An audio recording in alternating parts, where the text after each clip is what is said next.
سب سے پہلے تو یہ ہے کہ انٹرنیشنلی جو ہے وہ اب امریکہ کا باقاعدہ اسٹیٹمنٹ آ گیا پہلگام انسیڈنٹ کے بعد، جو بھارت میں مقبوضہ کشمیر میں ہوا، اور اس کے بعد بھارت کا بڑا سخت رد عمل بھی آیا۔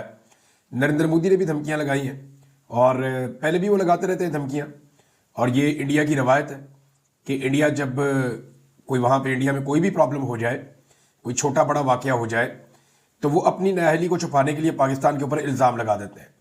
نارملی پاکستان میں بھی بعض اوقات ایسے ہوتا ہے، یعنی ہم بھی ہر انسیڈنٹ کے اوپر پاکستان کا میڈیا، بہت سارے ایسے لوگ ہیں جو ڈائریکٹلی کہتے تھے جی انڈیا نے کروا دیا ہے، اور بعد میں کبھی بتاتے ہیں جی افغانستان نے کروا دیا۔ تو یہ چلتا ہے دونوں ملکوں کے بیچ میں، لیکن انڈیا اس کو بڑی سنجیدگی کے ساتھ کرتا ہے، اور اس مرتبہ انڈیا نے جو اقدامات اٹھائے ہیں وہ بڑے خوفناک ہیں۔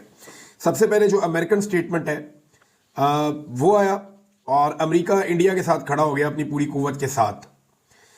یہ جو کشیدگی پیدا ہوئی ہے انڈیا اور پاکستان کے بیچ میں، اس میں جو امریکی محکمہ خارجہ کی ترجمان ہے ٹیمی بروس، انہوں نے پریس کانفرنس کی ہے، اور پریس بریفنگ میں انہوں نے کہا کہ ہم انڈیا کے ساتھ کھڑے ہیں۔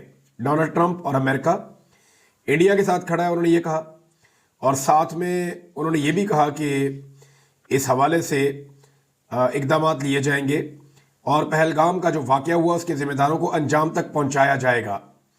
یہ جناب اب امریکہ ہے، اور امریکہ کی پالیسی ہے۔ پاکستان کے حق میں کیسے آئے گی؟ پاکستان جو ہے وہ امریکہ میں اتنی اچھی لابنگ کر نہیں پایا۔